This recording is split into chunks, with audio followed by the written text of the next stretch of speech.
ప్రధాని నరేంద్ర మోదీ నివాసంలో ఎన్డీఏ పక్ష నేతల సమావేశం కొనసాగుతోంది. ఈ సమావేశానికి చంద్రబాబు, పవన్ కళ్యాణ్, నితీష్ కుమార్, చిరాగ్ పాస్వాన్, అనుప్రియ పాటిల్, ఏక్నాథ్ షిండే, జితిన్ రామ్ మంఝీ, జయంత్ చౌదరి సహా పలువురు నేతలు హాజరయ్యారు. వారితో పాటు బీజేపీ కీలక నేతలు అమిత్ షా, రాజ్నాథ్, నితిన్ గడ్కరీలున్నారు.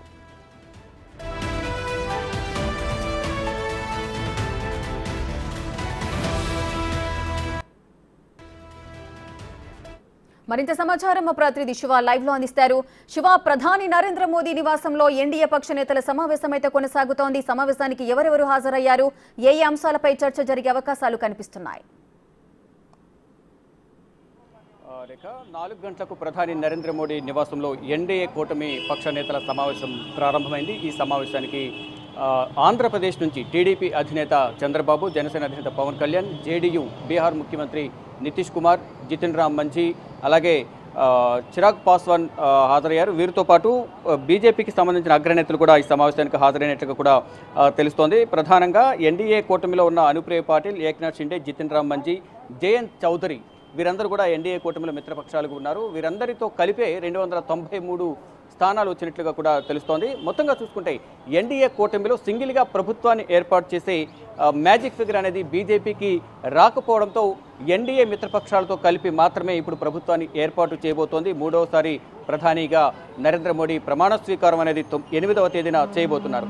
ఇక ఎన్డీఏ కూటమిలో ఉన్న మిత్రపక్షాల పార్టీలందరూ కూడా మేము ఎన్డీఏలతోనే ఉన్నాము, ఎన్డీఏకి మద్దతు పలకబోతున్నాము అంటూ కూడా బీజేపీకి భాగస్వామ్యంతో ఎన్డీఏ కూటమి ఏర్పాటు కాబోతోంది. ప్రధానిగా నరేంద్ర మోడీ ప్రమాణ స్వీకారం చేస్తారు. ప్రధానిగా నరేంద్ర మోడీకి మేము మద్దతు తెలుపుతామనేది ఈ సమావేశం ఉద్దేశంగా తెలుస్తోంది. ఈ సమావేశంలో వారందరూ కూడా సంతకాలతో కూడిన లెటర్ను అంటే అనుమతిస్తున్నట్లుగా కూడా, అంటే ఎన్డీఏ కూటమికి మేము మద్దతు పలుకుతున్నాము, పీఎంగా నరేంద్ర మోడీని అంగీకరిస్తున్నామని తెలిపేందుకు ఈ సమావేశం ఏర్పాటు చేశారు. దీనిలో పలు కీలక నిర్ణయాలు తీసుకోబోతున్నారు. ఎవరైతే దీంట్లో కూటమిలో కీలకంగా వ్యవహరించబోతున్నారో, అంటే బీజేపీ తర్వాత అత్యధిక స్థానాలు వచ్చిన టీడీపీ, తర్వాత జేడీయూ, ఇతర కూటమి నేతలు, ఇటు జనసేన కానీ ఇటు ఇతర పార్టీలకు సంబంధించిన చిరాగ్ పాస్వాన్, జితిన్ రామ్ మంఝీ, ఇలా జయంత్ చౌదరి వీరందరూ పార్టీలకు సంబంధించిన నేతలందరూ హాజరైన నేపథ్యంలో వారికి ఇటు కేంద్ర కేబినెట్కి సంబంధించి కూడా ఈ సమావేశంలో చర్చలు జరిగే అవకాశం కనిపిస్తోంది. ఇక బీజేపీ తరఫున అగ్రనేతలు, గతంలో బీజేపీ జాతీయ అధ్యక్షులుగా పనిచేసిన రాజ్నాథ్ సింగ్,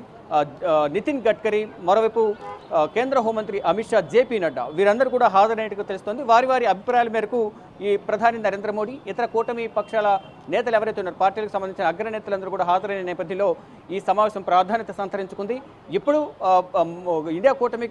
ఎన్డీఏ కూటమికి మేము మద్దతు పలుకుతున్నామని చెప్పడంతో పాటు ప్రభుత్వ సంబంధించి పరిపాలనా విధానాలకు సంబంధించి ప్రభుత్వ పాలనకు సంబంధించి కానీ ప్రభుత్వ ఏర్పాటుకు సంబంధించి కూడా ఈ సమావేశంలో నిర్ణయాలు తీసుకునే అవకాశం కనిపిస్తోంది. గతంలో ఎన్డీఏ కన్వీనర్గా చంద్రబాబు ఉన్నారు. అదేవిధంగా ఇప్పుడు కూడా ఎన్డీఏ కన్వీనర్గా చంద్రబాబును పెట్టాలనే ప్రతిపాదన కూడా వచ్చినట్లు తెలుస్తుంది. దానికి సంబంధించి ఒక ప్రచారం కూడా జరుగుతూ ఉంది. కానీ అది ఎంతవరకు నిజమనేది కూడా అధికారికంగా ప్రకటన రావాల్సి ఉంది. దానికి సంబంధించి కూడా ఇప్పుడు ప్రధానంగా ఈ ఇండియా కూటమి సమావేశంలో చర్చలు కొనసాగే అవకాశం అయితే ఉంది. ఇటు పవన్ కళ్యాణ్కి సంబంధించిన 2 స్థానాల్లో కూడా ఒకరికి కేంద్ర కేబినెట్లో స్థానం కల్పించే అవకాశం ఉన్నట్లుగా కూడా సమాచారం అయితే అందుతోంది. ఇలా ప్రతి ఒక్కరికి కూడా దీనిలో ఎవరైతే ఎన్డీఏ కూటమిలో భాగస్వాములు ఉన్నారో ప్రతి ఒక్కరికి కేబినెట్లో చోటు కల్పించడం, కానీ ఎవరెవరికి ఎన్ని స్థానాలు, ఎవరెవరికి ఎన్ని పోర్ట్ఫోలియోలు కేబినెట్లో మంత్రి పదవులు ఇస్తారు అనేది కూడా క్లారిటీ లేదు, ఎవరు కూడా అధికారికంగా చెప్పని పరిస్థితి. కానీ ఇక్కడ టీడీపీకి సంబంధించి మాత్రం కొన్ని కీలక పోర్ట్ఫోలియోలు ఇస్తారు అనేది ఇటు జాతీయ మీడియాలో ప్రచారం జరుగుతోంది. కానీ అది అధికారమా అనధికారం అనేది తెలియదు. కానీ ఇటు స్పీకర్ కావాలి, మరోవైపు కేంద్ర ఫైనాన్స్ మినిస్టర్, కేంద్ర ఐటీ కమ్యూనికేషన్, కేంద్ర అగ్రికల్చర్ మినిస్ట్రీ, ఇలా ప్రతి ఒక్కటి కూడా దాదాపు 4-5 మినిస్ట్రీలు, కీలక మినిస్ట్రీలు ఇస్తారు అనే ప్రచారం జరుగుతోంది. కానీ అక్కడ స్పీకర్గా చేయడానికి ఇప్పుడున్న వారిలో అనుభవజ్ఞులు ఎవరు ఉన్నట్లు కూడా మనకు తెలియడం లేదు. అంటే ఉన్న 21లో ఉన్న అందరూ కూడా జూనియర్స్ ఉండడం, కానీ సీనియర్లు ఎవరు కూడా అంత అవగాహన, అనుభవం ఉన్న వాళ్ళు ఎవరు కూడా అక్కడ కనిపించిన పరిస్థితి. గతంలో చూసుకుంటే కనుక లోక్సభ స్పీకర్గా జీఎంసీ బాలయోగి ఉన్నారు. ఆయన బడుగు బలహీన వర్గాలకు సంబంధించిన సమాజ వర్గానికి చెందిన వ్యక్తి కాబట్టి అప్పుడు గతంలో లోక్సభ స్పీకర్గా అవకాశం కల్పించారు చంద్రబాబు నాయుడు గతంలో ఎన్డీఏ కూటమిలో ఉన్న సందర్భంలో. కానీ ఇప్పుడు లోక్సభ స్పీకర్గా ఎవరికి అవకాశం ఇస్తారు, ఒకవేళ ఏపీ నుంచి ఇవ్వాలి అనుకుంటే కనుక ఎవరికి ఇస్తారనే దానిపై కూడా కొంచెం చర్చ అయితే కొనసాగుతుంది. మరి కేబినెట్కి సంబంధించి కూడా, కేబినెట్ హోదాకు సంబంధించి ఇటు బీజేపీ సంబంధించి పురంధేశ్వర్ ఉన్నారు, మరోవైపు సీఎం రమేష్, మరోవైపు బీజేపీ నుంచి తొలిసారిగా విజయం సాధించిన భూపతిరాజు శ్రీనివాసు ఉన్నారు ఎంపీగా. ఆయనకి ఇస్తారా, లేదా ఇటు జనసేన నుంచి 2 ఉన్నాయి కాబట్టి దాంట్లో ఒకరికి అవకాశం కల్పించే అవకాశం ఉంది. ఇక టీడీపీకి సంబంధించి 16 లోక్సభ స్థానాలు ఎవరికి ఎన్ని పోర్ట్ఫోలియోలు ఇస్తారు, చంద్రబాబు ఎన్ని డిమాండ్ చేయబోతున్నారు, అంటే పోర్ట్ఫోలియోలు కాకపోయినా రాష్ట్రానికి సంబంధించిన నిధుల విషయంలో కానీ రాష్ట్ర అభివృద్ధికి సంబంధించి కానీ ఏమేమి డిమాండ్లను కేంద్ర ప్రభుత్వం ముందు, ప్రధాని నరేంద్ర మోడీ ముందు చంద్రబాబు ఉంచబోతున్నారనే చర్చ అయితే కొనసాగుతుంది. కానీ ఈ రోజు ఎటువంటి నిర్ణయాలు తీసుకుంటారు అనే దానిపై చర్చలు కొనసాగుతున్నాయి. అంటే ఒకటి మద్దతు తెలపడంతో పాటు భాగస్వామ్య పక్షాలకు ప్రధాని నరేంద్ర మోడీ నుంచి ఎటువంటి హామీలు లభిస్తోంది. అంటే రాష్ట్రాల అభివృద్ధికి సంబంధించి రాష్ట్రం అభివృద్ధి చేయడానికి ఇప్పటివరకు అభివృద్ధి ఏ విధంగా అయితే కుట్టుపడిందో, మరి ముఖ్యంగా చూసుకుంటే ఆంధ్రప్రదేశ్లో పోలవరం కానీ రాజధాని ఇతర నిధులకు సంబంధించి ఏవైతే రాష్ట్ర విభజన సమయంలో రావాల్సిన నిధులకు సంబంధించి కూడా తెలంగాణ నుంచి రావాల్సిన నిధులు కానీ కేంద్ర ప్రభుత్వం నుంచి రావాల్సిన సహాయ సహకారాలు కానీ ఆర్థిక సంఘం నుంచి ఆర్థిక శాఖ నుంచి రావాల్సిన నిధుల విషయంలో కూడా ప్రధానంగా మొండి చేయి చూపించింది గత 10 సంవత్సరాల కాలంలో. దానికి సంబంధించి కూడా ప్రధానంగా కొన్ని హామీలను ప్రధాని నరేంద్ర మోడీ నుంచి చంద్రబాబు తీసుకునే అవకాశం కనిపిస్తుంది. పవన్ కళ్యాణ్ కూడా ఈ సమావేశంలో పాల్గొంటున్న నేపథ్యంలో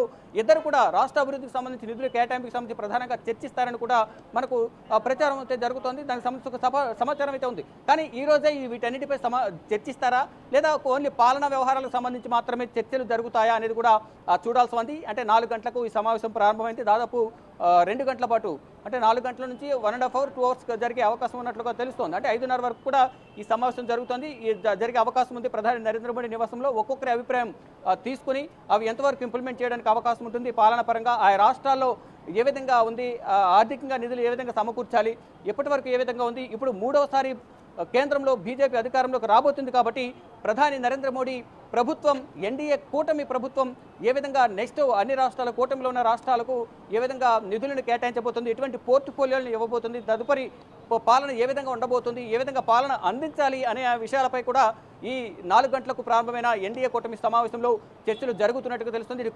బీజేపీకి సంబంధించిన అగ్రనేతలందరూ కూడా హాజరయ్యారు. రాజ్నాథ్ సింగ్, కేంద్ర హోంమంత్రి అమిత్ షా, జేపీ నడ్డా, ఇటు కేంద్ర మంత్రి నితిన్ గడ్కరీ, వీరందరూ కూడా అధ్యక్షులుగా చేసిన అనుభవం ఉన్న వ్యక్తులే.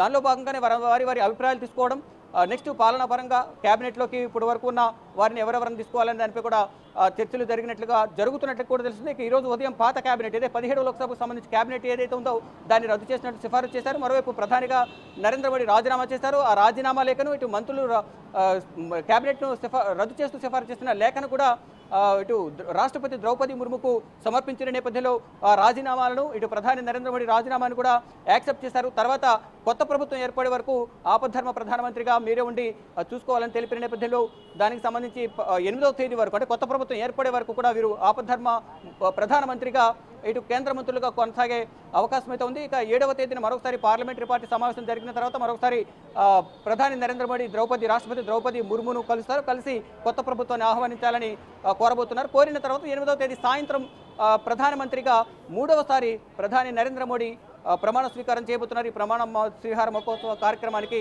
మొత్తం ఎన్డీఏ కూటమి నేతలందరూ కూడా హాజరు కాబోతున్నారు. మరోవైపు ఇటు 9వ తేదీన ఏపీ ముఖ్యమంత్రిగా చంద్రబాబు ప్రమాణ స్వీకారం చేయబోతున్నారు. కాబట్టి ఇప్పుడే ప్రధానమంత్రి నరేంద్ర మోడీని ప్రమాణ స్వీకార కార్యక్రమానికి రావాల్సిందిగా ఆహ్వానం పలుకుతారంటూ కూడా మనకు సమాచారం అయితే అందుతుంది. వారితో పాటు ఇతర కేంద్ర మంత్రులు, ఇతర మంత్రులు ఎవరైతే ఉన్నారో ఇతర పార్టీలకు సంబంధించిన నేతలను కూడా కలిసి ప్రధానమంత్రితో పాటు ఇతర నేతలను కూడా ఈ ప్రమాణ స్వీకారానికి 9వ తేదీన సీఎంగా ప్రమాణ స్వీకారం చేయబోతున్న చంద్రబాబు వారందరికీ కూడా ఆహ్వానం పలికే అవకాశం ఉంది. మొత్తంగా చూసుకుంటే ఈ ఎన్డీఏ కూటమి సమావేశంలో నూతనంగా ఏర్పడబోయే ప్రభుత్వం ఎటువంటి విధానాలతో ముందుకు వెళ్ళాలి, ఎటువంటి ప్రణాళికతో ముందుకు వెళ్ళాలి, ఏ విధంగా పాలన కొనసాగించాలి, ఎటువంటి సుభిక్షమైన పాలన ప్రజలకు అందించాలి అనేది ప్రధానంగా ఈ దీంట్లో నిర్ణయాలు తీసుకునే అవకాశం కనిపిస్తోంది. ఇక సాయంత్రం 5:30, 6 గంటల వరకు ఈ సమావేశం జరగబోతోంది. పలు కీలక నిర్ణయాలు తీసుకోబోతున్నారు. ఇటు ప్రధానమంత్రిని ఎన్నుకోవడంతో పాటు ప్రధానమంత్రిగా నరేంద్ర మోడీని ఎన్నుకుంటారు. మరోవైపు ఇండియా కూటమికి మా మద్దతు ఉంటుందని తెలపడంతో పాటు మరోవైపు ఇక పోర్టుపోలి ఇంతకుముందు చెప్పినట్టుగా కేంద్ర క్యాబినెట్లో ఎవరెవరికి ఎన్ని శాఖలు ఇస్తారు, ఎన్ని మంత్రి పదవులు ఇస్తారు అనే దానిపై కూడా చర్చలు జరగవచ్చు అనేది మరొక ప్రచారం అయితే జరుగుతుంది. మొత్తంగా అధికారికంగా ఈ సమావేశం ముగిసిన తర్వాత ఎటువంటి నిర్ణయాలు తీసుకున్నారు, ఎటువంటి చర్చలు చేశారు, ఏ పార్టీకి ఎన్ని కేంద్ర మంత్రి పదవులు ఇవ్వబోతున్నారు అనే దానిపై అధికారికంగా మనకు ఈ సమావేశం ముగిసిన తర్వాత తెలిసే అవకాశం అయితే కనిపిస్తోంది. Rekha. Right, thank you Shiva, thanks for the live details.